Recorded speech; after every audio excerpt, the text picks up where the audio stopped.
I'm not a lone voice.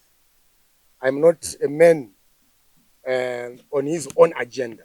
I stand here today as a representative of a significant fraction of parliamentarians who have stood to say no to an unconstitutional constitutional amendment process. We have members of parliament who have raised their voices to demand that this process must go to the people. We have members of parliament who, albeit being obvious beneficiaries of the term extension, have said we will not abandon the agreement and the covenant we made with the people in 2023 when we went to the election. We do have, of course, some who have chosen the path of being unclear or the path of ambiguity. And this is where I want to speak to the people of Zimbabwe. You voted these members of parliament to go to Mount Upton. You voted them in 2023 to represent the will of the masses. And it is incumbent upon every member of every constituency to hold to account their member of parliament regarding this very issue.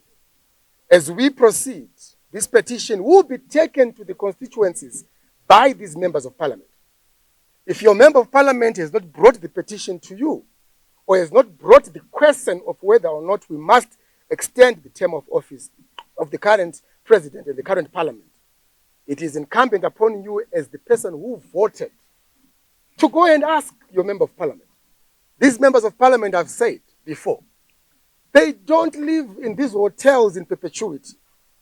They don't live in Harare in perpetuity. They come back to the constituencies. You know where they stay. You know where they work from. And it is your right as a person who voted for an MP to go and ask, particularly on this critical and history-defining moment of the nation, where do you stand? But we do have members of parliament.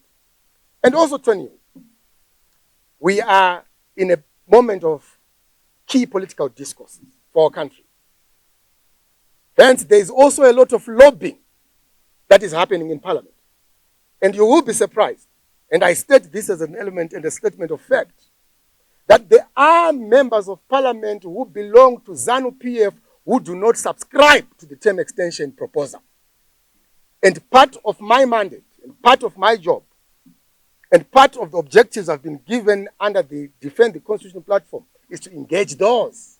Because as we have stated, we are not engaging on a partisan basis, but we are engaging on the basis of the motherland, of defending the sovereignty of our constitution. So that lobbying will be happening. We can't state the exact numbers we have at the current moment. But as we continue in this process, the voices will be coming out. The members of parliament will be engaging with their constituencies to defend this constitution. Thank you very much. I hope I have managed to respond.